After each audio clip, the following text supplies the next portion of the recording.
Სიკიდან მოდის სფეროში უნდა გადავინაცვლოთ და ვისაუბროთ იმ ადამიანზე, რომელმაც ამ სფეროში მართლა ძალიან დიდი კვალი დატოვა. მოდის ლეგენდა, რომელმაც შეძლო მოდაში ხელოვნების და პოპკულტურის სინთეზის შექმნა. გენიოსად აღიარებული დიზაინერი ჯანი ვერსაჩე 1946 წლის 2 დეკემბერს დაიბადა და მსოფლიოს ერთ-ერთი წამყვანი დიზაინერის სახელს სიცოცხლის ბოლომდე ინარჩუნებდა.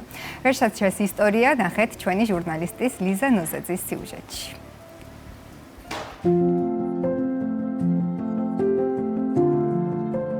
მისმა შემოქმედებითმა რევოლუციებმა, მოდაში შემოტანილმა ბაროკოს მოტივებმა, ანტიკური მითოლოგიის სიმბოლიკამ და თამამა ფერებმა, ჯანი ვერსაჩე მე-20 საუკუნის 90-იანი წლების ოქროს ეპოქის ავტორად აქცია.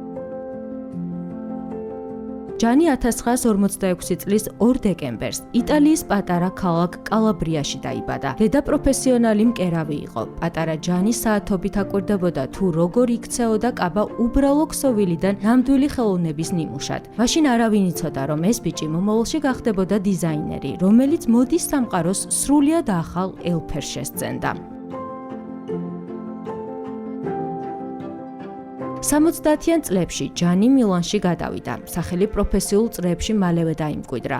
მან დაიწყო თანამშრომლობა ცნობილი იტალიური მოდის სახლებთან, სადაც მიიღო პრაქტიკული გამოცდილება მაღალი მოდის წარმოებაში. 1990-იანი წლები დიზაინერის კარიერის გარდამტეხი პერიოდი გახდა. ამ პერიოდში მან საფუძველი ჩაუყარა საკულტო ბრენდს ვერსაჩე, რომელიც მალევე გახდა გლამურის ფუფუნებისა და ინოვაციის სიმბოლო.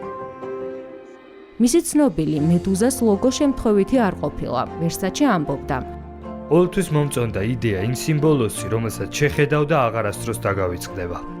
ზუსტად ასეთივე იყო მისი სამოსიც, დაუვიწყარი, ხმამაღალი და ენერგიით სავსე. 1990-იან წლებში ვერსაჩემ მოდა მთლიანად შეცვალა. მისი ჩვენებები არ გავდა ტრადიციულ პოდიუმს. ისინი გლამურულ შოუებს წარმოადგენდნენ, სადაც სტილი, მუსიკა, სინათლე და პუბლიკა ერთიან ელიტარულ ატმოსფეროს ქმნიდა.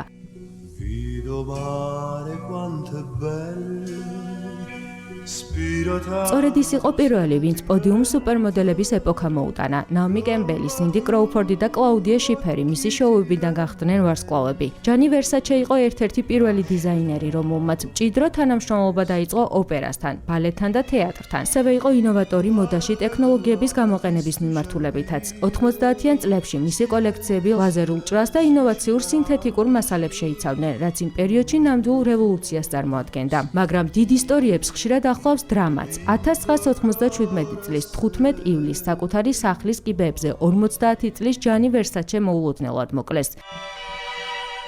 მოდა შეჩერდა, მსოფლიო გაჩუმდა, თუმცა მხოლოდ ერთი წამით, რადგან მისმა სტილმა და მისმა სულმა უკვე შექმნა რაღაც უფრო დიდი, ვიდრე სიცოცხლეა. დღეს ბრენდს მისი და დონატელა ვერსაჩე აგრძელებს და ინარჩუნებს იმ ენერგიას, რომელიც ჯანიმ უანდერძა. მისი გარდაცვალებიდან ათწლეულების შემდეგაც ყველა თანხდება იმაზე, რომ ვერსაჩეს შემოქმედებამ დაამტკიცა. მოდა შეიძლება იყოს ხმამაღალი, თამამი და ამბიციური.